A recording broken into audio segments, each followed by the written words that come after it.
direkt nga Izraeli, por edhe lindja e mesme ka ndikuar goxha në fluturimet për vizitorët që vinë në Shqipëri nga, për shembull, përdoret në shumë raste përdoret edhe si tranzit nga turistët nga Australia, New Zealand, edhe nga Brazili dhe shumë tregje të tjera. Kuptoj, por çmimi i naftës ndërkohë sa ndikon në atë se çfarë ndoshta operatorët turistik do ofrojnë me të shtrëngtimin e biletave, duke qenë se është një ndër elementët kryesor pra të furnizimit.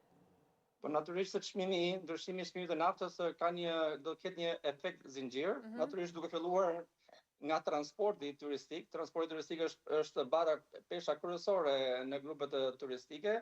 Natyrisht do ketë një ndikim në hoteleri, në transport, në të gjitha aspektet, por neve si operator turistik, problemi më të madh që kontratat i kemi të mbyllura me kohë dhe nuk mund të ndryshojmë çmimet në mes të lojës.